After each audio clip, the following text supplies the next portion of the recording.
Lá em Deuteronômio 28 diz assim, se atenta, e é interessante isso aqui, ó, deixa eu ler, porque muitas vezes, irmãos, essa passagem de Deuteronômio 28 é usado, né? Muitos pastores ou pregadores ou falam a respeito disso sem atentar para o contexto. Eu lembro uma vez, irmãos, quando eu estava na igreja de um pastor amigo meu, depois que eu me desliguei da comunidade, aí eu fiquei 6 meses na igreja desse pastor. E aí eu estava meditando, sabe, irmãos, em Deuteronômio 28. Estava meditando. E aí eu já estava com o entendimento da graça, né? Eu já estava crescendo no conhecimento da graça. E aí eu fui ler o Deuteronômio 28, não mais com aquele entendimento antigo que eu tinha da lei, mas com o entendimento da graça. E quando eu olhei essa passagem com os olhos da graça, eu entendi. E olha só o que está escrito aqui, ó, Deuteronômio capítulo 28, versículo 1 diz assim, ó. Se, então a palavra se é uma condição. Sempre que aparecer a palavra se é uma condicional. Então, algo está condicionado a alguma coisa, né? Então, se vocês obedecerem fielmente, então aqui a obediência tem que ser uma obediência, tem que ser fiel, né? Uma obediência, fielmente obedientes ao Senhor, o seu Deus, e seguirem cuidadosamente todos os seus mandamentos que hoje dou a vocês, o Senhor, o seu Deus, os colocará muito acima de todas as nações da terra. Todas essas bênçãos, olha só, todas essas bênçãos virão sobre vocês e os acompanharão se a condição, olha a condição, se vocês obedecerem ao Senhor, o seu Deus. E aí começa a lista das bênçãos, né? Vocês serão abençoados na cidade, no campo, tal. E aí quando eu estava lendo e meditando, eu entendi uma coisa, peraí. O Senhor está colocando uma condição. Ele está dizendo que todas essas bênçãos virão sobre nós se obedecermos fielmente a todos os seus mandamentos, a todos os seus preceitos, como diz uma outra tradução, se formos obedientes em tudo e fiel a todos os seus mandamentos. E aí, irmãos, eu cheguei à conclusão de que se depender disso, já era. Porque não tem ninguém, absolutamente ninguém, que consiga cumprir essa cláusula. Não tem ninguém que consegue, irmãos, ser fiel nesta cláusula. Quem é que consegue ser obediente, ser fielmente obediente em todos os mandamentos que o Senhor Deus deu? Quem consegue ser fielmente obediente? Não tem. Então, nós não podemos confiar ou esperar que Deus vai nos abençoar por causa da nossa obediência. Ele, na verdade, já fez isso pela obediência de Cristo. Ele já nos abençoou porque Cristo obedeceu. E ele considera a obediência de Cristo porque o pacto que ele fez foi através de Cristo, por meio dele, não por meio de nós. Ou seja, para vocês entenderem melhor. Deus, ele fez um pacto com Cristo. E nós somos os beneficiados neste pacto. É como pra gente entender melhor, é como se fosse assim. Um homem conhece uma mulher. E ali eles se apaixonam tal, e eles se casam. No casamento, presta atenção, no casamento, a aliança é entre os dois. Então, o homem, ele faz uma aliança com a mulher, e nessa aliança eles juram fidelidade. Né? Aquele juramento que faz durante a cerimônia. Fulano, você recebe a fulana como a sua legítima esposa, promete ser fiel a ela na vida e na morte, na saúde e na doença, tal. Sabe aquele juramento? Então eles fazem uma aliança de fidelidade e de amor entre eles. Aí, irmãos, nessa unidade, ou melhor, nessa união conjugal, né, com base ali naquele pacto que eles estão fazendo entre eles, né, de um viverem para o outro, vai surgir frutos. Eita glória. E quem são esses frutos? São os filhos. Agora veja bem, os filhos, eles vão desfrutar, os filhos, meu Deus, muito forte, os filhos, eles vão desfrutar dessa aliança, mas eles não têm, vamos dizer assim, a responsabilidade de cumprir as cláusulas dessa aliança, porque eles estão debaixo da fidelidade dos dois, do pai e da mãe. Então é o pai e a mãe que vão trazer os benefícios para os filhos daquele pacto, daquela aliança que eles fizeram. Isso é família.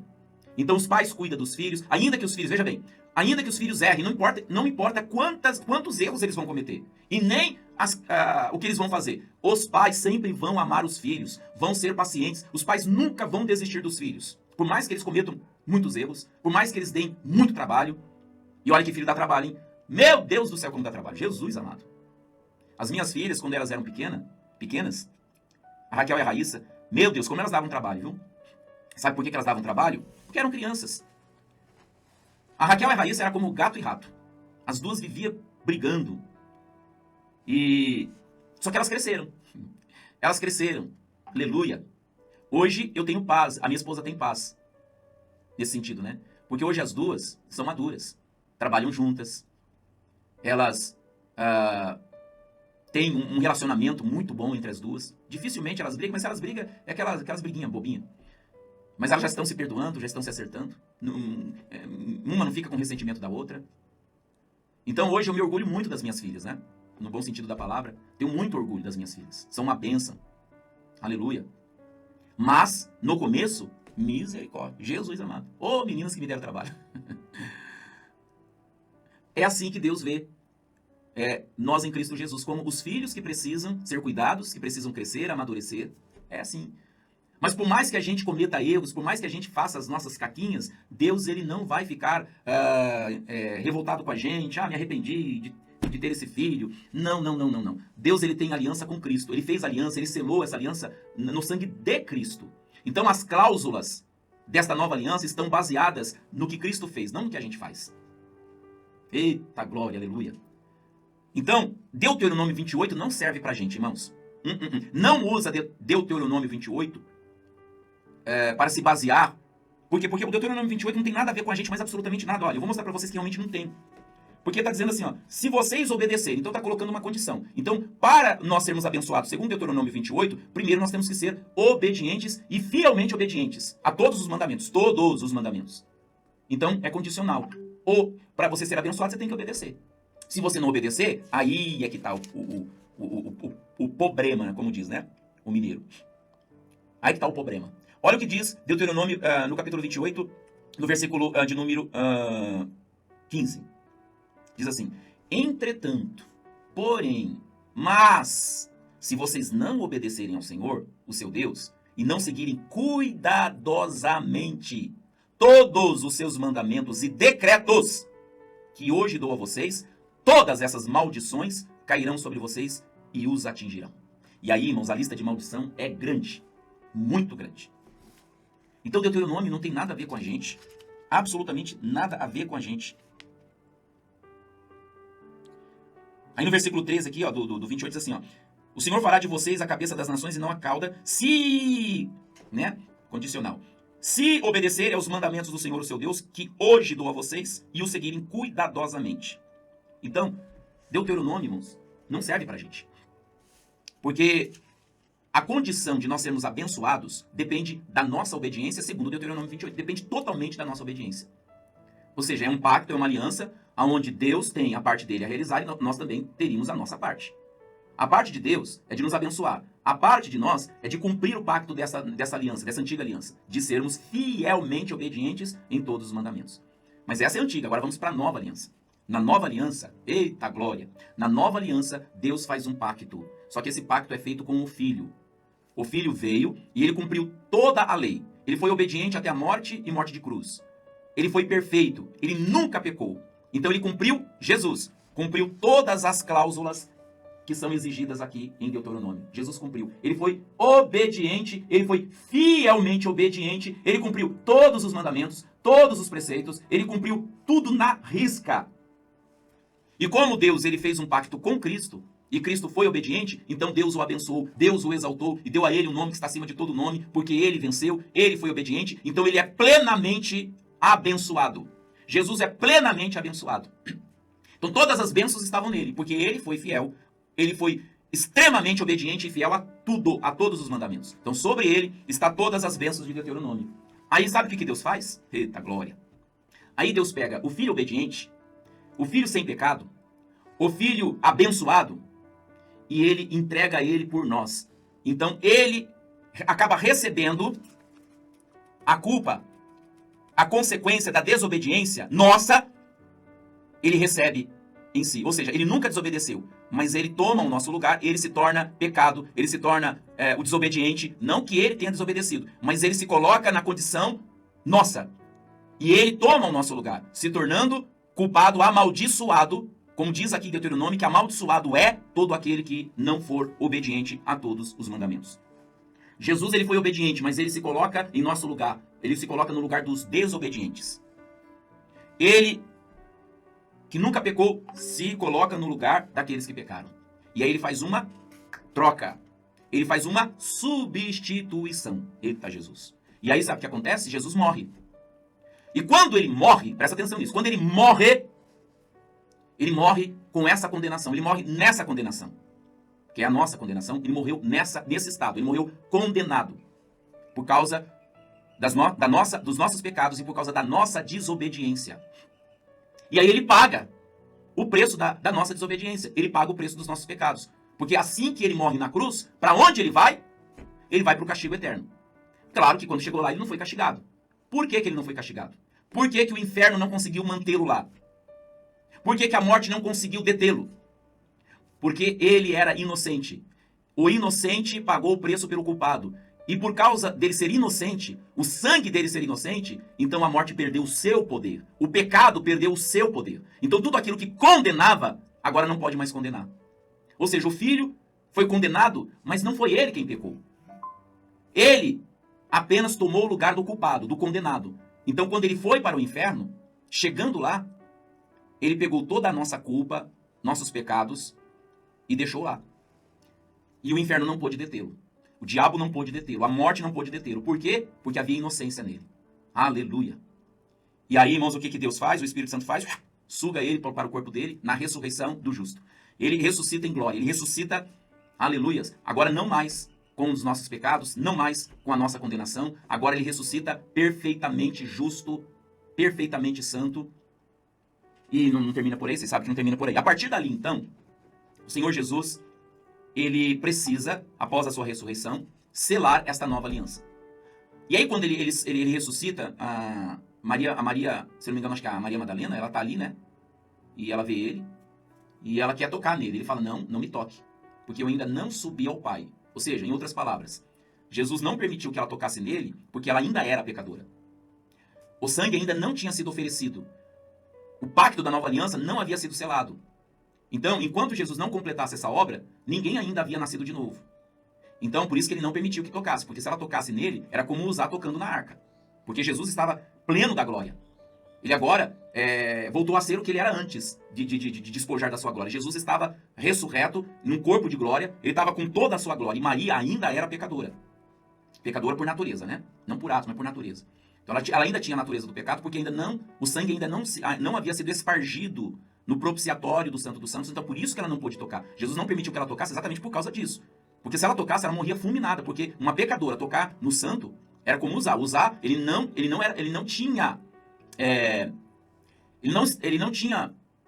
estava preparado para tocar na arca, porque a arca só poderia ser carregada pelos levitas, né? Acho que eram os levitas. Então, ele não era levita, ele não tinha essa função. Inclusive, eu acho que o Uzá, ele nem era... Eu acho que ele era até... Se eu não me engano, irmão, acho que o Uzá, ele era filisteu, se eu não me engano. Me perdoa, eu acho que era. Né? Então, ele não tinha essa prerrogativa, ele não tinha essa santidade, ele não tinha preparação, ele não poderia tocar na arca. Por isso que ele foi fulminado. E às vezes até alguns, né, questionadores da palavra falam assim, se Deus é amor, por que Deus fez isso com o coitado do homem? O homem quis ajudar a gente. Onde está o amor de Deus? Se Deus fosse bom, ele não teria fulminado o coitado do rapaz. Os bois tropeçaram, a arca ia cair, o rapaz foi muito bem intencionado. Só que as pessoas não entendem. A questão não é da boa intenção do rapaz. A questão é que ele tocou em algo que ele não poderia tocar, porque a arca carregava a glória de Deus. E quando ele toca na glória de Deus, foi fulminado. A mesma coisa o sumo sacerdote. O sumo sacerdote, quando ele entra no Santo dos Santos, se ele não passar pelo processo da purificação, também vai ser fulminado. Porque não se pode comparecer na presença de um Deus santíssimo se houver ali pecado não purificado. Então não é que Deus foi mau, não é que Deus não foi coerente, né? Poxa, Deus poderia ter pensado, poxa, né? Poderia ter dado uma chance. O rapaz, ele apenas foi bem intencionado e não queria, na verdade, ele queria proteger a arca. Mas a questão é que não cabia a ele fazer isso. Ele não poderia tocar. Tocou, irmão, e foi fulminado. E isso não é porque Deus não é bom, porque Deus não entendeu. Não, é porque simples, não se pode tocar naquilo que é santo se não houver ali na pessoa santidade, né? Deus é justo e ele também é santo. Ele é santo. Então, por isso que Maria não pôde tocar em Jesus. Porque se ela tocasse, ela morria. Por isso que Jesus falou, não me toque. Eu ainda não subi ao Pai. Aí Jesus sobe, aí ele esparge, ele faz a aspersão do sangue dele no propiciatório do Santo dos Santos. Aí sim, aí está selado a nova aliança. E aquela nova aliança que foi selada com o sangue de Jesus tem tudo a ver com a obediência de Jesus, com a fidelidade de Jesus e não com a nossa. Então o casamento foi feito entre, né, vamos usar essa analogia, o casamento foi entre o pai e o filho. E nós somos os frutos desse casamento, dessa união, desse pacto, dessa aliança. Somos os frutos. Assim como o marido e a esposa fazem aliança entre eles, e eles são os responsáveis em se manterem fiéis a essa aliança, e os filhos, eles são os frutos dessa aliança, e eles desfrutam dessa aliança. Eles desfrutam. Ou seja, os filhos não são obrigados a cumprir as cláusulas da aliança daquele casamento. Não, eles são beneficiários daquela aliança. Assim somos nós. Nós somos beneficiários. Não sei se essa palavra está correta. Nós somos aqueles que somos beneficiados pela aliança que o Pai fez com Cristo no seu sangue. Glória a Deus. E aí, depois que Jesus oferece o sangue, termina a obra, completa a obra, ele volta para a terra. E quando ele volta para a terra, ele aparece aos seus discípulos e ele fala assim: olha, pode tocar em mim e veja que sou eu. Não sou um fantasma, sou eu. Ele falou: Tomé, toca aqui. Agora podia tocar em Jesus antes. Ele não permitiu que a Maria tocasse. Agora, ele pede para eles tocarem nele. Por quê? Porque agora eles já não tinham mais o pecado. Porque o pecado já foi remido quando Jesus ofereceu o sangue. Então Deus não olhava mais para eles da mesma forma como ele olhava antes. Agora não havia mais pecado. Eles foram lavados no sangue do Cordeiro. Então agora eles podiam tocar em Jesus, que não tinha problema, eles não iam ser fulminados, não iam cair mortos, porque agora eles estavam santificados e justificados pelo sangue que foi oferecido lá. Eita, glória, maravilha. Então, gente, como eu estava falando para vocês, Deuteronômio 28 não é pra gente, nós nunca podemos nos basear nisso. Nunca se baseie nisso. Porque se você se basear em Deuteronômio, primeiro, se você quer as bênçãos de Deuteronômio, então seja fielmente obediente a todos os mandamentos. E outra, a condição aqui você só vai ser abençoado se você for obediente. Então as bênçãos vêm decorrentes da sua obediência. Isso é Deuteronômio, que está baseado na lei, na antiga aliança. Agora a nova aliança, ela diz que nós já fomos abençoados. Ou seja, nós não precisamos fazer algo para ser abençoado, nós já fomos. Se nós já fomos abençoados, significa o quê? Significa que nós só precisamos receber. Então, na nova aliança, a gente recebe. Como? Volto na comparação do casamento. Qual é a condição dos filhos na aliança entre o homem e a mulher? Eles estão na condição só de receber.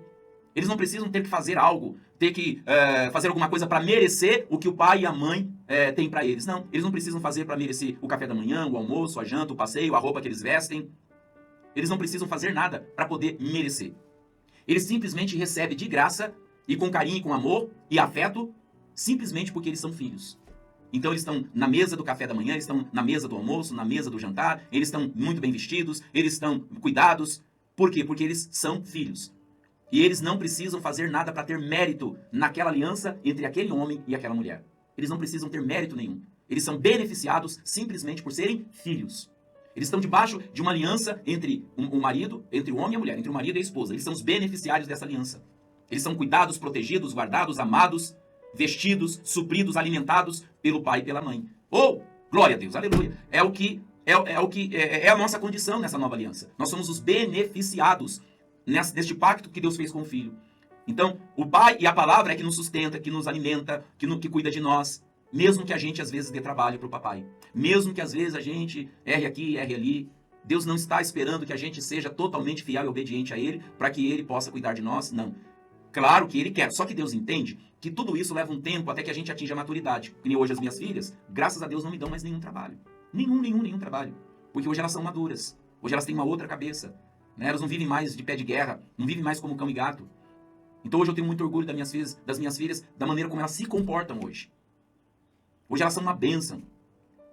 A Raquel, por exemplo, depois que ela começou a trabalhar autônoma, ela nos ajudou em muitas e muitas vezes. Ela nos ajudou quando a gente estava passando por aquele momento difícil. A Raquel, ela veio morar com a gente porque ela havia separado o primeiro casamento e foi ela que bancou ali, irmãos, conta de luz, tal. Ela nos ajudou muito nos momentos de dificuldade. Então, até hoje ela ajuda. Por exemplo, eu não tenho carro ainda. Mas quando eu preciso de um carro, ela cede o carro dela. Eu nem preciso pedir. Eu só preciso perguntar se ela vai precisar do carro.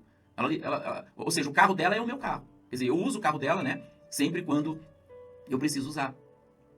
Então, ela se tornou uma bênção na minha vida. Então, em muitas situações. Então, gente, o que a gente tem que fazer? A gente só tem que agradecer a Deus. Louvar a Deus. Por mais que a gente passe por certas situações, por mais que a gente passe por lutas, dificuldades, é só agradecer. É louvar o Senhor. E a gente deve fazer isso exatamente porque a gente crê que Ele é fiel. E que Ele está cuidando da gente. Ele está cuidando. Mesmo que a gente passe por algumas dificuldades e até dê aquela impressão que parece que Deus esqueceu da gente, não esquece não. É a mesma coisa, o filho quando ele é disciplinado, e aí você coloca ele no cantinho da disciplina, né, aquele cantinho, e você deixa ele lá sozinho. Você meio que ignora ele por um tempo. Quando o filho ele é colocado no cantinho da disciplina, a criança, né, ele vai chorar, ele vai ficar ali berrando, porque naquele momento ele vai ter aquele sentimento de que está sendo ignorado. Mas vai chegar um momento que ele vai entender que não. Que ele só está ali porque ele estava precisando daquela correção. E é assim que a criança vai sendo disciplinada, né? Mas depois que passa a correção, durante aquele tempo que ele ficou, foi o tempo suficiente para ele entender que ele só foi para aquele lugar por causa da rebeldia, por causa da desobediência. Por isso que ele foi para aquele lugar. Mas aquele lugar não é um lugar que ele vai ficar para sempre. Vê, irmãos, como essas coisas são interessantes, né? A criança vai pro cantinho, no momento que ela vai, ela chora, ela fica triste porque ela se sente ignorada, parece que o pai e a mãe virou as costas para ele, parece que não tá ligando, mas não é. É apenas um período curto de tempo para ele refletir e entender que ele só está lá, porque andou fazendo coisas que não deveria. Porque foi desobediente, porque foi rebelde. Então, ele foi colocado naquele lugar disciplinar, mas não é porque o pai não ama, porque o pai despreza, porque o pai virou as costas. Não. Os pais viraram as costas, né? Não. É porque ele está precisando de disciplina. Mas quando terminar o tempo da disciplina, que é o tempo que dá para o cérebro da criança entender o porquê que ele está lá, você vê que a criança para de chorar? Chega um momento que ela para. Por isso que, dependendo, segundo, né, a psicologia, diz que a criança ela deve ficar nesse cantinho de acordo com a idade dela. Então, por exemplo, se ela tem 3 anos, 3 minutos. Se ela tem 5 anos, 5 minutos. Tem 1 ano, 1 minuto. Porque é o tempo que o cérebro dela vai processar e entender o porquê que ela está lá. E aí eu entendo por que aquele povo que saiu do Egito ficaram 40 anos no deserto. Isso demonstra o quê? Demonstra a paciência de Deus, a paciência, a bondade e a misericórdia. Deus esperou 40 anos até que eles entendessem o quanto Deus amava eles, que Deus tinha um propósito para eles, que Deus queria colocar eles numa terra prometida. Deus esperou 40 anos, não colocou eles na terra, até que eles mudassem o pensamento. Mas eles, infelizmente, não mudaram e acabaram morrendo no deserto. Mas a vontade de Deus não é essa. Então, o cantinho da disciplina é um tempo que parece que Deus virou as costas. Parece que Deus ignorou a gente. Mas não. Nada disso. Absolutamente não é isso. Deus, muitas vezes, nos coloca nesse cantinho da disciplina por um tempo para que a gente possa refletir, para que a gente possa parar para pensar, poxa vida, eu acho que estou pisando na bola, eu não estou andando de acordo com a vontade, eu estou desobedecendo a Deus. Então veja bem que o cantinho da disciplina não é um castigo torturante, não é algo que machuca a criança, que causa trauma na criança, mas que ensina a criança. Então hoje, a disciplina de Deus para com a gente, quando a gente não obedece a Ele, não é como na antiga aliança que vem maldição, mas é uma disciplina para nos ensinar, para que a gente aprenda, para fazer a gente refletir. Mas não significa que Deus está irado, Deus está bravo. Não, Ele está nos ensinando como Pai e pelo grande amor que Ele tem, Ele está nos ensinando. Então Ele nos coloca em um cantinho de disciplina, espera um tempo para que a gente possa então ponderar, refletir e entender, poxa vida, eu estou meio que pisando na bola. E aí quando a gente entende e a gente clama a Deus, aí Deus, Ele tira a gente daquela condição. Né? É o que acontece. Aí o filho, quando termina o tempo da disciplina, ele refletiu e entendeu, e ele sabe que estava lá não porque o pai é mau, não porque a mãe, os pais são maus, mas porque ele não estava cooperando. E aí quando ele sai da disciplina, o que o pai e a mãe faz? Abraça ele, beija ele, fala, tá vendo? Então, você já aprendeu, não pode mais fazer isso, não pode mais desobedecer o papai e a mamãe, senão você vai voltar para lá. Aí ele vai aprendendo, ele vai crescendo, ele vai entendendo e vai melhorando. Né? Não significa que ele não vai errar mais, vai errar, mas menos. Talvez ele não cometa o mesmo erro. E assim vai a criança sendo aperfeiçoada. E é assim que Deus faz com a gente. E quando a gente chega a esse entendimento, nós não temos mais, irmãos, aquela crise emocional com base na nossa própria justiça ou no nosso próprio ego, de ficar com autocomiseração, enfim, falando, Deus não me ama. Se Deus me amasse, por que Ele permite que isso aconteça? Deus não me ama. Irmãos, para com isso. Como Deus não te ama? Só porque você está passando por uma disciplina, por uma situação, como que Ele não te ama? Claro que Ele te ama. Só que quando a gente não entende essas coisas, a gente vai ficar pensando assim. Porque a criança pensa assim quando ela é colocada na disciplina e ela deixa se envolver pelo seu sentimentalismo, mas depois ela para refletir. O negócio sou eu mesmo. Meu pai me ama, minha mãe me ama assim. Eu que sou, né, o culpado de estar aqui. Mas tudo que Deus faz para o nosso bem. Aleluia. E aí, irmãos, só fechando aqui, né, o entendimento. Diante desta verdade, a gente tem que fazer o quê? Louvar e agradecer. Louve e agradeça. está passando por uma situação, você tem que estar motivado a louvar e a dar graças a Deus. Porque você crê que mesmo que você esteja passando por qualquer situação, Deus está com você. Ele ainda te ama. Ou seja, Ele nunca deixou de te amar, né? Ele ama você, você é filho amado, filha amada. Você é um beneficiário da aliança que Deus fez. Você não é, vamos dizer assim, você não é a outra parte da aliança que tem que cumprir. Se não cumprir, então Deus, ele vai tirar a bênção, ele vai te amaldiçoar. Não, você é o beneficiário da aliança. Você está sendo beneficiado. Ou seja, você não conquista nada por mérito, nem por obras. Você é beneficiado, então você deve crer e está recebendo. Eu recebo todos os benefícios. Assim como os filhos recebem todos os benefícios da aliança entre o marido e a esposa, assim somos nós. Nós recebemos todos os benefícios do pacto que Deus fez com Cristo. Deus fez um pacto com Jesus. Ele fez uma aliança com Jesus. Por isso que ele enviou ele aqui na terra, para fazer esse pacto, essa aliança com ele. Porque ele conseguiu obedecer. Ele conseguiu cumprir as cláusulas da lei. Aleluia. E aí nós nos tornamos os beneficiários, né? Bom isso, né? Glória a Deus.